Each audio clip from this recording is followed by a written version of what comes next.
श्री शिवाय नमस्तुभयम। दोस्तों, जैसा कि आप सभी लोग जानते हैं कि 12 जुलाई 2026 यानी रविवार को पड़ रही है आषाढ़ मास की प्रदोष व्रत। और दोस्तों, ये वह तिथि है जो आषाढ़ मास में पड़ने वाली सबसे बड़ी तिथि है, क्योंकि यह रविवार के दिन पड़ रही है और इसका बहुत ही बड़ा और विशेष महत्व होता है।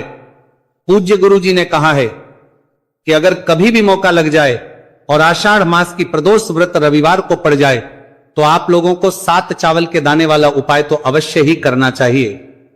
इन दोनों का संयोग बहुत कम आता है और इसी के साथ में गुरुजी ने अपनी शिव पुराण कथा में बताया है कि इस दिन आपको 7 चावल के दाने वाला उपाय तो आपको अवश्य ही करना चाहिए, क्योंकि ऐसा दिन पूरे साल में सिर्फ एक ही बार आता है। और दोस्तों, आप सभी लोग जानते हो कि रविवार प्रदोष व्रत का अगर सबसे बड़ा कोई उपाय है तो 7 चावल के दाने वाला उपाय है। तो इस रविवार प्रदोष व्रत के दिन आप लोगों को इस 7 चावल के दाने वाला उपाय को जरूर करना है। बहुत सारे लोग होंगे जिन लोगों ने इस उपाय को ना किया हो, मतलब पूरा महीना निकल गया, उन्होंने किसी भी दिन इस प्रदोष व्रत की दाने वाला उपाय का 7 चावल के दाने वाला उपाय को ना किया हो। पर दोस्तों, आपके पास एक आखिरी मौका बचा हुआ है जो कि 12 जुलाई के दिन है। तो इस दिन आप लोगों को इस वाले उपाय को जरूर कर लेना है।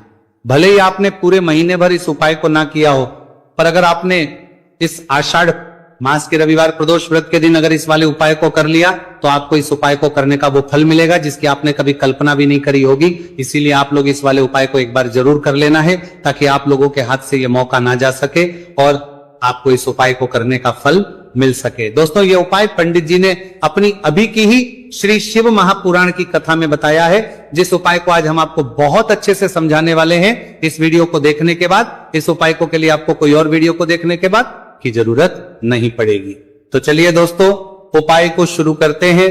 देखिए, ये इस आषाढ़ मास के रविवार प्रदोष व्रत के दिन ये इतना खास होता है, इतना महत्वपूर्ण होता है। देखा गया है कभी कभी बड़े बड़े पूजा पाठ अनुष्ठान से जो मनोकामना पूर्ण नहीं होते, वो आषाढ़ मास के रविवार प्रदोष व्रत के दिन एक छोटे से उपाय करने से ही आपकी मनोकामना हो जाती है। और बहुत सारे लोगों ने इस उपाय को किया भी है और उनको इस उपाय को करने का फल भी जरूर मिला है। अगर आप लोग भी इस उपाय को करना चाहते हैं तो आप इस उपाय को पहले अच्छे से समझ लेना, सुन लेना, उसके बाद करना, आपको इस उपाय का फल जरूर मिलेगा। और इस उपाय को कर लेने से आपके घर में चाहे किसी भी प्रकार की दोहक और समस्या क्यों ना चल रही हो, आपको उसका कारण भी नहीं पता है कि भाई ये समस्या किस कारण से चल रही है। कुछ भी कारण हो सकता है, जैसे पितृदोष हो सकता है या किसी भी तरह का मंगल दोष भी हो सकता है। तो इस दिन आप लोगों को यह वाला उपाय कर लेना है। यह एक ऐसा उपाय है जिस उपाय को अगर किसी विशेष दिन पर किया जाए तो भाई उस विशेष दिन का जो है वह तो हमें मिलता ही मिलता है, पर हमने उस दिन पर इस उपाय को किया है तो हमें उससे भी बड़ा फल मिलता है और फल बहुत जल्दी मिलता है, क्योंकि आप इस उपाय को बहुत ही बड़े और विशेष दिन पर कर रहे हो। तो अब उपाय के बारे में बात करते हैं, लेकिन उससे पहले आप लोगों को यह जानना आवश्यक है कि आखिर ये उपाय किस समय करना है, किसको करना है और कैसे करना है। तो चलिए हम आगे आपको वीडियो में एक एक करके बता देते हैं। लेकिन उससे पहले अगर आप लोग हमारे चैनल पर पहली बार आए हैं या फिर मेरी आवाज आज पहली बार सुन रहे हैं तो हमारे चैनल को सब्सक्राइब जरूर कर लेना और इस वीडियो को लाइक करके कमेंट बॉक्स में श्री शिवाय नमस्तुभयम ओम नमः शिवाय जरूर टाइप कर दें। तो दोस्तों, इस 7 चावल के दाने वाला उपाय को हमें इस रविवार प्रदोष व्रत के दिन कैसे करना है, किसको करना है, किस समय करना है और कहां पर करना है, ये सारे सवालों के जवाब आपको इस वीडियो में मिल जाएंगे। और जो ये वीडियो देखेगा भाई उसको 7 चावल के दाने वाला उपाय जरूर करना चाहिए, क्योंकि इस दिन एक चावल के दाने का भी बहुत ही बड़ा और विशेष महत्व होता है। और जब बात आ जाए 7 चावल के दाने वाला उपाय की तो ये सोने पर सुहागा वाली बात हो जाती है और ये एक बहुत ही बड़ा उपाय हो जाता है इस रविवार प्रदोष व्रत का। तो अब दोस्तों, इस 7 चावल के दाने वाला उपाय को आखिर करना किसको है, सबसे पहले हम लोग वह बात जान लेते हैं।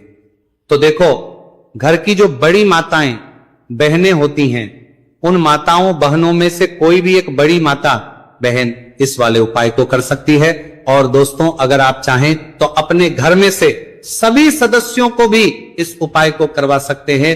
अगर किसी व्यक्ति की खुद की कोई मनोकामना है, खुद की कोई दुख और परेशानी है जो कि वह अपने लिए ही करना चाहता है, इस वाले उपाय को तो वह खुद अपने लिए भी कर सकता है। बाकी अगर कोई घर में से ऐसा है जो कि अपने पूरे घर परिवार की सुख और शांति के लिए ये वाला उपाय करना चाहता है तो भाई वो भी कर सकता है, उसमें भी कोई दिक्कत वाली बात नहीं है। कहने का मतलब यह है कि इस उपाय को हर एक सदस्य भी कर सकता है और पूरे घर परिवार के लिए घर की बड़ी माताओं बहनों में से कोई एक माता बहन भी कर सकती है। माताएं बहनें अगर घर में उपस्थित ना हो या वो ये वाला उपाय ना कर पा रही हो तो फिर घर का कोई बड़ा सदस्य भी इस 7 चावल के दाने वाला उपाय को कर सकता है, चाहे फिर वो पुरुष ही क्यों ना हो, उसमें कोई भी दिक्कत वाली बात नहीं है। अब दोस्तों जो अगला प्रश्न निकल कर आता है वो ये आता है इस उपाय को लेकर कि आखिर इस उपाय को हमें किस समय करना है, सुबह के समय करना है कि शाम के समय करना है। तो देखो इस वाले उपाय को आप लोग सुबह के समय भी कर सकते हो और शाम के समय प्रदोष काल में भी कर सकते हो। अब अगर आप पूछो कि भाई सबसे उत्तम समय कौन सा रहेगा इस 7 चावल के दाने वाला उपाय को करने का, तो हम आपसे बस यही कहेंगे कि इस उपाय को आप सुबह के समय करेंगे तो ज्यादा बेहतर होगा। बाकी अगर प्रदोष काल शाम के समय भी करेंगे तो भी अच्छा होगा, उसमें कोई भी दिक्कत बात नहीं है। तो अब दोस्तों जो अगली सबसे बड़ी और महत्वपूर्ण बात आती है वो ये आती है कि सुबह अगर हम उपाय को करेंगे तो हमें कितने बजे से लेकर कितने बजे तक के बीच में करना है, और शाम के समय प्रदोष काल में करेंगे तो हमें कितने बजे से लेकर कितने बजे के बीच में करना है। तो देखो सुबह जितनी जल्दी हो सके आप उपाय को करने की कोशिश करना। बाकी अगर किसी कारणवश लेट भी हो जाओ, थोड़ी देर भी हो जाए, तो 10 या 11 बजे तक भी आप उपाय कर लेना, पर 12 बजे से ज्यादा देरी ना हो, ठीक है, इस बात का ध्यान रखना। उसके बाद में दोस्तों अगर शाम के समय प्रदोष काल की बात करें, प्रदोष काल का जो समय है होता है वो शाम के 6 बजे से शुरू हो जाता है। मतलब शाम के 6 बजे से लेकर 7 बजे के बीच का जो समय होता है यह समय प्रदोष काल का समय होता है। तो आप इस उपाय को 7 या 8 बजे के बीच में भी कर सकते हो। मतलब शाम के 6 बजे से रात 8 बजे के बीच में आप कभी भी इस वाले उपाय को कर सकते हो, उसमें कोई भी दिक्कत वाली बात नहीं है। देखिए दोस्तों एक एक करते हुए हम उपायों को समझेंगे। सबसे पहला उपाय बहुत ही आसान सा उपाय है। देखो यदि आपको ऐसा लगता है कि बाबा आपकी सुन ही नहीं रहे हैं, बाबा आपकी मनोकामना परिपूर्ण कर ही नहीं रहे हैं, आपने कई उपाय कर लिए, कई आपने इच्छाएं महादेव के सामने रख दी, लेकिन आपकी मनोरथ जो है वो परिपूर्ण हो ही नहीं रही है, और आप चाहते हैं कि वो मनोरथ जो आप कई दिनों से बाबा से मांग रहे हैं वो परिपूर्ण हो जाए, तो आपके जीवन के दुहक तकलीफ है ये सब दूर हो जाए। देखिए हो सकता है आपके घर में कोई कोर्ट केस चल रहा है या आपके घर में बहुत ज्यादा लड़ाई झगड़े चलते हैं, तो आपके घर में अगर शांति नहीं है, आपके घर में धन की कमी है, धन की वजह से आपके घर में बहुत ज्यादा लड़ाई झगड़े चल रहे हैं, तो आपकी तकलीफ दूर होने वाली है। स्वयं नंदी जी वाला ये विशेष उपाय है। नंदी जी के कान में कुछ बोलना है, नंदी जी के कान में इस प्रकार से बोलना है और आपकी मनोकामना परिपूर्ण हो जाएगी। देखो क्या क्या चीजें को लेनी है, पहले ये समझ लीजिए। आपको लेना होगा एक बेलपत्र, बेलपत्र 3 पत्ती होनी चाहिए, कहीं से भी खंडित नहीं होना चाहिए, ठीक है। बेलपत्र के साथ में आपको लेना है पीला चंदन, मात्र 1 बूंद, मात्र 1 बूंद। छोटी सी टिकी आपको लगानी है बेलपत्र में, इसीलिए थोड़ा सा ही पीला चंदन आपको लेना है और इस पीले चंदन के अंदर थोड़ा सा जल मिला देना है ताकि गीला हो जाएगा, पेस्ट के रूप में तैयार हो जाएगा। आ गई इतनी बात समझ में। अब आप क्या करना है, आपको साथ में लेना है 7 चावल के दाने। महादेव आपका साथ देने वाले हैं इन 7 चावल के धनों से। अब आपको क्या करना है, भगवान शिव के मंदिर में आपको जाना है। नंदी जी बैठे हैं, नंदी जी के पास में मतलब जो पैर उठा हुआ रहता है ना नंदी जी का, उस साइड आपको सीधे साइड आपको बैठना है। इस यहां पर जैसे ही बैठोगे यहां पर आपको बेलपत्र लेना है और बेलपत्र की जो ये बीच की जो डंडी है यहां पर आप मात्र पीले चंदन की एक बिंदी लगा देनी है। पीले चंदन की बिंदी लगा दी। अब ये जो ऊपर वाली जो पत्ती है यहां पर एक एक करते हुए 7 चावल आपको रखना है, ठीक है। 7 चावल आपने ऊपर वाली पत्ती पर रख दी है, या देखो एक प्लेट ले जाना, तो प्लेट के ऊपर आप बेलपत्र रख देना, फिर टिकी लगा देना, फिर उसके बाद आप ये 7 चावल के दाने रख देना, ठीक है। अब आपको क्या करना है, जहां पर आप नंदी जी के वहां पर बैठे हो तो नंदी के कान में आपको आपकी जो भी इच्छा है, जो आप चाहते हैं कि महादेव परिपूर्ण करें, और नंदी जी के कहने पर महादेव आपकी मनोकामना निश्चित तौर पर परिपूर्ण करेंगे, तो आपको क्या करना है, नंदी जी को कान में आपको बोल देना है जो भी आपके दुहक तकलीफ है, जो भी आपके कष्ट है वो सब दूर हो जाए, ऐसी आपको कामना करना है और नंदी जी के कानों में आपको बोल देना है। जो भी आप चीज बोलेंगे वो नंदी जी भगवान शिव से विनय करके बोलेंगे, और नंदी जी की बात भगवान शिव नहीं टालते हैं। और इसीलिए जो भी इच्छा है, आपकी जो भी कामना है, वो आपको विशेष बोलना है और उसके बाद आपको वहां से उठना है। ठीक है, नंदी जी को कान में मनोकामना बोल दी, फिर उठना, फिर उसके बाद भगवान शिव के वहां पर जाना, और ये जो बेलपत्र है, ये बेलपत्र चिकना वाला साइड जो है, और भगवान शिव के शिवलिंग के ऊपर इसे अर्पित कर देना है। अर्पित कैसे करोगे? जो बेलपत्र का जो चिकना वाला साइड है वो नीचे की साइड हो जाना चाहिए। अब से ही आप अर्पित करने जाओगे तो चावल के दाने तो गिर जाएंगे, यानी कि जैसे ही अर्पित करने जाओगे तो भगवान शिव के शिवलिंग के ऊपर चावल के दाने गिर जाएंगे, क्योंकि वह किसी से भी चिपके हुए नहीं है, तो कोई तकलीफ नहीं है। वह जैसे आप अर्पित करोगे, न भले चावल के दाने भगवान शिव के शिवलिंग पर गिर जाए, वह कोई तकलीफ नहीं है। बस आपको ये जो बेलपत्र है ये आपको उल्टा अर्पित कर देना है, यानी कि जो पीला है भगवान शिव के शिवलिंग पर स्पर्श होना चाहिए, और इस प्रकार से आपको अर्पित कर देना है। डंडी का जो हिस्सा है जलाधारी की तरफ हो जाना चाहिए। बस इतना सा प्यारा सा उपाय एक बार करके देखिए, निश्चित तौर पर महादेव आपकी जो भी मनोरथ है, जो बाबा से आप कई दिनों से मांग रहे हैं, वह निश्चित तौर पर परिपूर्ण हो जाएगी। आ गई इतनी बात समझ में? देखिए, अब हम बात करते हैं दूसरे उपाय की। देखिए, ये उपाय जीवन ऊर्जा का है, रविवार का दिन है और प्रदोष व्रत है। अगर आपके जीवन में बहुत ज्यादा अंधकार है, अगर आपके घर के जो बच्चे हैं बहुत ज्यादा सोचते हैं, या आपके घर में कोई भी ऐसा व्यक्ति है बहुत ज्यादा सोचता है, डिप्रेशन में रहता है, तनाव उसको है, तो तनाव को मुक्त करने के लिए यह उपाय है। अगर उसके भाग्य में जीवन में तेज की प्राप्ति नहीं है, तेज यानी कि ऊर्जा नहीं है, उदासी रहती है, जीवन में आलस है, तो फिर उस व्यक्ति को यह उपाय करना चाहिए। कोई काम करता भी है तो उसमें सफल नहीं हो पा रहा है, तो विशेष ये उपाय उसी व्यक्ति को करना है। देखो, इस उपाय के लिए आपको क्या क्या सामग्री लेना होगी। सबसे पहले तांबे का एक पात्र लेना, उसके अंदर घर से आपको जल भरना है। अब इसी जल के अंदर आपको लाल चंदन डालना है।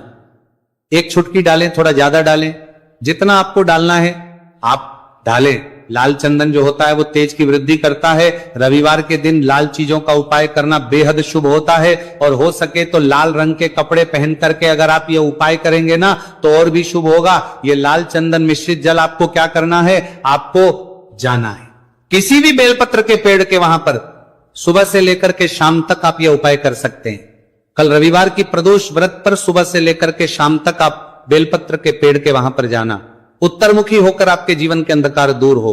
जो भी आप स्मरण करेंगे, आप लेट उठते हैं, आपसे कोई कार्य बनता नहीं है, आपके जीवन में रोग बहुत ज्यादा है, तो भी आप ये उपाय करेंगे तो आपको उसका स्मरण करना है कि ये समस्या मेरी महादेव आपको दूर करना है। ऐसी कामना करते हुए आपको ये जो जल है श्री शिवाय नमस्तुभ्यम का स्मरण करते हुए यह पूरा जल आपको बेलपत्र के पेड़ की जड़ में आपको अर्पित कर देना है। बहुत ही आसान उपाय है और यह उपाय हर कोई कर सकता है, तो यह मौका आपको गंवाना बिल्कुल भी नहीं। यह हो गया दूसरा उपाय। अब हम बात करते हैं अंतिम उपाय की, तीसरे उपाय की। देखो, यह उपाय बहुत ज्यादा खास है। शिवलिंग पर चढ़ा जल 3 जगह आपको लगाना है, आपके शरीर में, और आपकी बीमारी दूर हो जाएगी। देखो, अगर आपको कोई बीमारी हो गई है और बार बार आप डॉक्टर को दिखा रहे हैं, डॉक्टर ने बोला 5-10 दिन अगर आराम नहीं होगा तो आप एडमिट हो, या आपके शरीर में कोई रोग है जो कई दिनों से है और आप चाहते हैं कि वो रोग आपका दूर हो जाए, तो ये रोग आपका निश्चित तौर पर दूर होगा। बहुत ही आसान सा उपाय है। घर का कोई भी व्यक्ति ये उपाय कर रहे नी तो सकता है, ये रोगी व्यक्ति भी ये उपाय कर सकता है। मात्र तांबे के पात्र के अंदर 1 लोटा जल लेना है, और आपको आज के दिन यानी कि रविवार की प्रदोष व्रत के दिन आपको जाना है भगवान शिव के मंदिर में। और अब आपको क्या करना है, इस उपाय को समझना। 1 लोटा जल है, अब आपको भगवान शिव के शिवलिंग पर सबसे पहले गणेश जी के स्थान पर, कार्तिकेय जी के स्थान पर, मां माता अशोक सुंदरी वाले स्थान पर, पार्वती माता के हस्तकमल पर, फिर भगवान शिव के शिवलिंग पर आपको अर्पित कर देना है। जैसे ही जल जलाधारी के वहां पर आएगा ना, वह जल आपको झेल लेना है। ठीक है, जल झेल लिया आपने। अब आपको क्या करना है, महादेव से प्रार्थना करना है कि ये बीमारी दूर करने के लिए मैं मेरे घर पर लेकर के जा रहा हूं इस व्यक्ति को। ये व्यक्ति जो है ये बीमार है, इसकी जो परेशानी है ये आपको दूर करनी है। ऐसी कामना करते हुए आपको घर पर लेकर के आ जाना है। जो भी व्यक्ति बीमार है वह खुद स्वयं उस जल को छुए और उसे 3 जगह लगाना है। एक सबसे पहला नाभि पर लगाना है, शिवलिंग पर जड़ जल। फिर दूसरा जो है मस्तक सिर पर, जहां पर हम तिलक करते हैं ना बीचों बीच में, यहां पर आपको जल लगाना है। और तीसरा जो है सिर पर आपको जल लगाना है। देखो यहां पर एक चीज समझना, जब नाभि पर आप मणिपुर चक्र में आप जल लगाएंगे, थोड़ा सा जल वहां पर लगाना।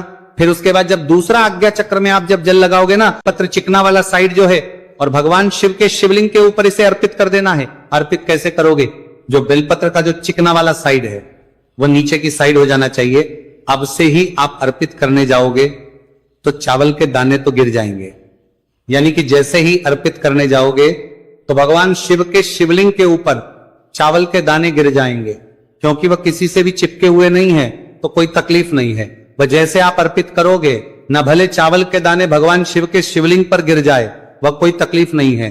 बस आपको ये जो बेलपत्र है ये आपको उल्टा अर्पित कर देना है, यानी कि जो पीला है भगवान शिव के शिवलिंग पर स्पर्श होना चाहिए और इस प्रकार से आपको अर्पित कर देना है। डंडी का जो हिस्सा है जलाधारी की तरफ हो जाना चाहिए। बस इतना सा प्यारा सा उपाय एक बार करके देखिए। निश्चित तौर पर महादेव आपकी जो भी मनोरथ है, जो बाबा से आप कई दिनों से मांग रहे हैं, वह निश्चित तौर पर परिपूर्ण हो जाएगी। आ गई इतनी बात समझ में? देखिए अब हम बात करते हैं दूसरे उपाय की। देखिए ये उपाय जीवन ऊर्जा का है, रविवार का दिन है और प्रदोष व्रत है। अगर आपके जीवन में बहुत ज्यादा अंधकार है, अगर आपके घर के जो बच्चे हैं बहुत ज्यादा सोचते हैं, या आपके घर में कोई भी ऐसा व्यक्ति है बहुत ज्यादा सोचता है, डिप्रेशन में रहता है, तनाव उसको है, तो तनाव को मुक्त करने के लिए यह उपाय है। अगर उसके भाग्य में जीवन में तेज की प्राप्ति नहीं है, तेज यानी कि ऊर्जा नहीं है, उदासी रहती है, जीवन में आलस है, तो फिर उस व्यक्ति को यह उपाय करना चाहिए। कोई काम करता भी है तो उसमें सफल नहीं हो पा रहा है, तो विशेष ये उपाय उसी व्यक्ति को करना है। देखो इस उपाय के लिए आपको क्या क्या सामग्री लेना होगी। सबसे पहले तांबे का एक पात्र लेना, उसके अंदर घर से आपको जल भरना है। अब इसी जल के अंदर आपको लाल चंदन डालना है। एक चुटकी डालें, थोड़ा ज्यादा डालें, जितना आपको डालना है आप डालें। लाल चंदन जो होता है वो तेज की वृद्धि करता है। रविवार के दिन लाल चीजों का उपाय करना बेहद शुभ होता है, और हो सके तो लाल रंग के कपड़े पहन करके अगर आप ये उपाय करेंगे ना तो और भी शुभ होगा। ये लाल चंदन मिश्रित जल आपको क्या करना है, आपको जाना है किसी भी बेलपत्र के पेड़ के वहां पर, सुबह से लेकर के शाम तक आप ये उपाय कर सकते हैं। कल रविवार की प्रदोष व्रत पर सुबह से लेकर के शाम तक आप बेलपत्र के पेड़ के वहां पर जाना। उत्तरमुखी होकर आपके जीवन के अंधकार दूर हो। जो भी आप स्मरण करेंगे, आप लेट उठते हैं, आपसे कोई कार्य बनता नहीं है, आपके जीवन में रोग बहुत ज्यादा है, तो भी आप ये उपाय करेंगे तो आपको उसका स्मरण करना है कि ये समस्या मेरी महादेव आपको दूर करना है। ऐसी कामना करते हुए आपको ये जो जल है श्री शिवाय नमस्तुभ्यम का स्मरण करते हुए यह पूरा जल आपको बेलपत्र के पेड़ की जड़ में आपको अर्पित कर देना है। बहुत ही आसान उपाय है और यह उपाय हर कोई कर सकता है, तो यह मौका आपको गंवाना बिल्कुल भी नहीं है। यह हो गया दूसरा उपाय। अब हम बात करते हैं अंतिम उपाय की, तीसरे उपाय की। देखो यह उपाय बहुत ज्यादा खास है। शिवलिंग पर चढ़ा जल 3 जगह आपको लगाना है, आपके शरीर में, और आपकी बीमारी दूर हो जाएगी। देखो अगर आपको कोई बीमारी हो गई है और बार बार आप डॉक्टर को दिखा रहे हैं, डॉक्टर ने बोला 5-10 दिन अगर आराम नहीं होगा तो आप एडमिट हो, या आपके शरीर में कोई रोग है जो कई दिनों से है और आप चाहते हैं कि वो रोग आपका दूर हो जाए, तो ये रोग आपका निश्चित तौर पर दूर होगा। बहुत ही आसान सा उपाय है। घर का कोई भी व्यक्ति ये उपाय कर रहे नी तो सकता है, ये रोगी व्यक्ति भी ये उपाय कर सकता है। मात्र तांबे के पात्र के अंदर एक लोटा जल लेना है और आपको आज के दिन यानी कि रविवार की प्रदोष व्रत के दिन आपको जाना है भगवान शिव के मंदिर में। और अब आपको क्या करना है, इस उपाय को समझना। एक लोटा जल है, अब आपको भगवान शिव के शिवलिंग